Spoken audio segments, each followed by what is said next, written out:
Je veux dire la vérité. Je veux dire toute la vérité sur tout ce qui s'est passé. Je suis un fugitif de la justice ici, car ici en Haïti, il n'y a aucune garantie de rien. Ici, la police est toute foutue. Tout est foutu ici, il n'y a rien. C'est un no man's land. Donc, j'ai été sauvé par ma couleur de peau. Je suis caché dans certains endroits toute la journée. Je dors à peine. Je suis très inquiet pour ma vie. Je veux que vous en parliez avec des personnes de confiance, avec mon général des forces militaires de l'armée, la police, le ministre de la Défense et le président. Je demande votre aide. J'ai besoin d'aller jusqu'au bout, de voir si je peux y arriver avec des garanties. Parler avec des garanties, pas sans garantie. Je n'ai pas l'intention de me rendre non plus. Si je dois sauter à la mer, je vais me jeter. Ils nous ont conduits de l'hôtel la nuit dans une autre maison d'un homme d'origine chilienne. Là, ils nous ont parlé d'une autre mission, d'aller capturer l'homme, que nous allions être là jusqu'à ce qu'il parte. Nous étions, puis 3 jours, le jeudi soir à l'aube,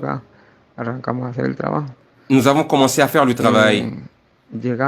Nous sommes arrivés, ils ont organisé la première équipe avec Don Manuel Grosso, Don Rivera, Germán et les citoyens haïtiano-américains. Il y avait une deuxième équipe.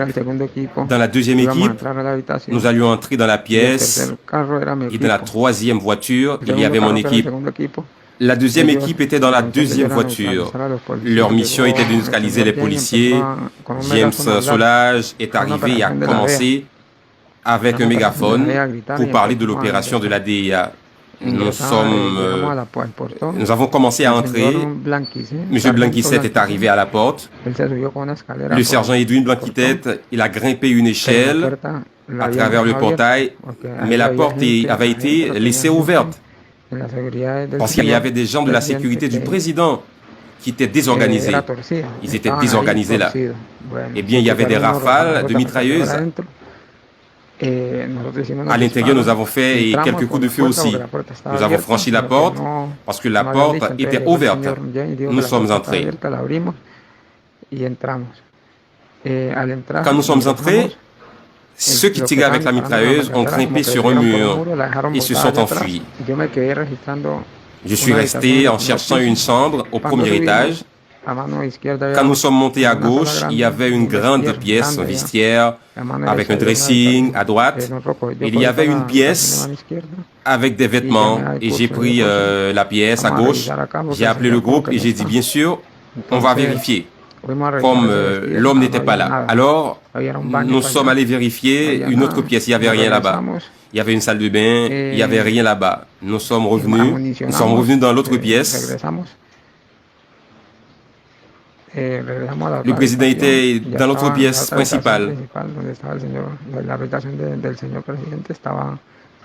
Le commando Yepes était là, mon premier Romero, le commando Pipe et d'autres commandos de l'autre équipe, de la deuxième équipe. On a dit, où est l'homme? Il est là, allongé là avec la dame. Il y avait l'homme, ils ont dit qu'ils étaient morts. Et ils étaient morts. Alors, ils ont commencé à chercher. Il leur avait dit de chercher et du matériel électronique. Ils ont commencé à aller chercher. Là, nous avons entendu l'ordre qui devait partir, que tout avait mal tourné. Nous sommes arrivés et avons pris ce que nous pouvions et sommes partis. Quand nous sommes sortis, il y avait James, désespéré, que tout avait mal tourné, que Dimitri il a dit, Don Manuel et Don Mike, Don Rivera, que Dimitri, je ne sais pas ce qu'il avait avec Dimitri. Puis l'homme est venu là-bas. Je lui ai dit que l'homme est mort. Nous avons commencé à sortir dans 2 voitures. Ceux qui étaient devant ont neutralisé des policiers qui se trouvaient sur une colline. Nous avons porté leur arme, puis nous sommes partis sans les attacher.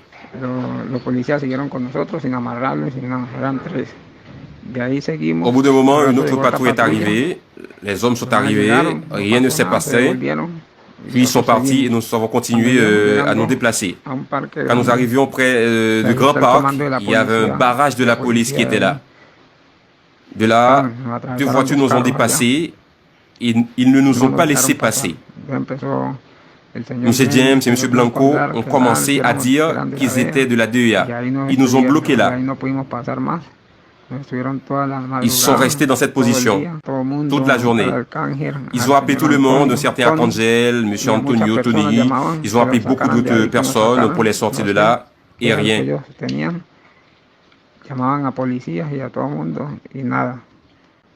Vers les 5 heures de l'après-midi, 4 à 5 heures de l'après-midi, le chef de la police a annoncé une opération contre nous.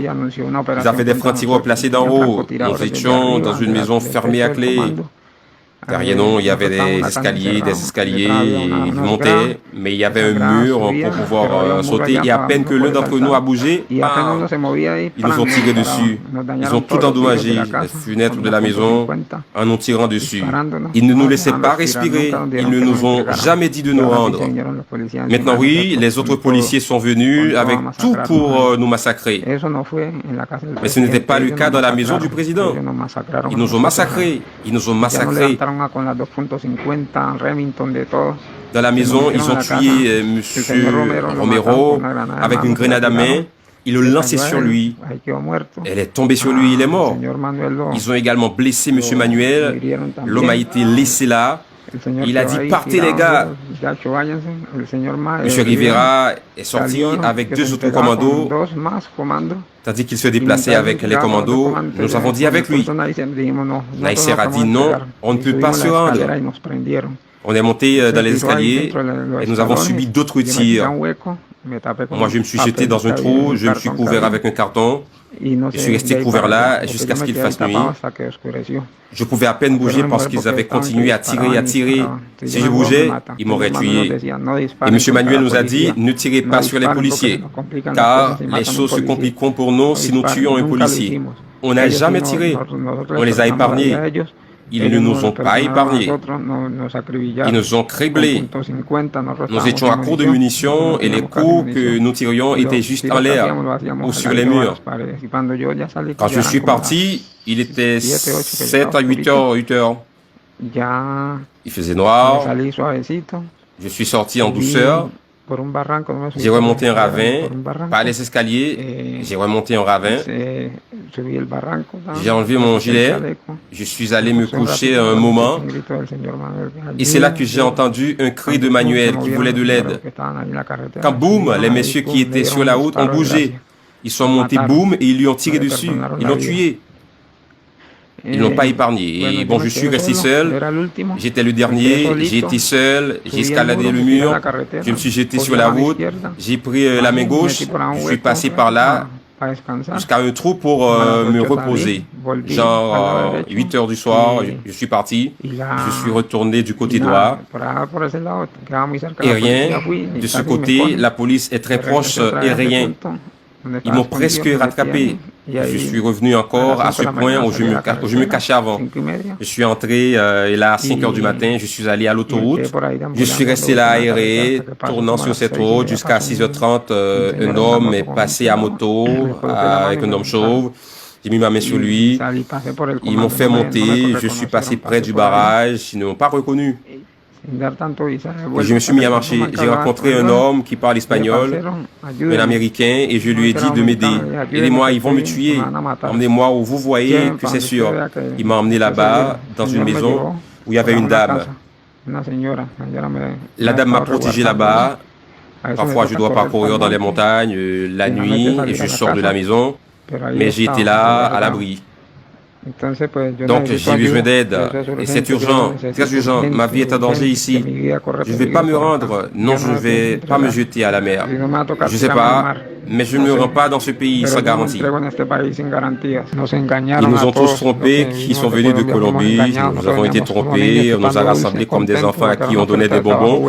Nous étions heureux parce que c'était une bonne offre d'emploi, parce que le paiement était de $2700. Alors c'était une offre d'emploi. Nous ne sommes pas venus en tant que mercenaires pour tuer personne. Nous sommes venus travailler pour travailler à la sécurité. C'est la seule chose que nous savons faire, la seule chose que nous connaissons.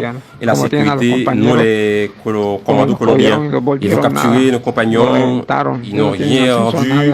Ils les ont fait exploser, ils n'ont rien, ils n'ont accès à rien là-bas dans cette prison où ils envisagent de les mettre dans les prisons où se trouvent des méchants. Je préfère mourir que de me rendre. Concernant l'assassinat du président, je ne sais pas qui l'a tué. Je vous l'ai dit du fond du cœur. Je vous l'ai dit du fond du cœur. Pour ma famille, mes enfants. Je ne sais pas qui l'a tué. Parce que quand je suis arrivé à la pièce, Yepes et les commandos étaient déjà là. Romero et d'autres commandos, Pipe, étaient déjà dans la pièce avec lui. Ils lui ont demandé, il est mort, ils sont morts. Maintenant, eux, ils sont là, en prison, essayant de sauver leur peau. Ils blâment ceux qui sont morts et ils espèrent sauver leur peau là-bas au détriment de ceux d'entre nous qui ne sont pas prisonniers.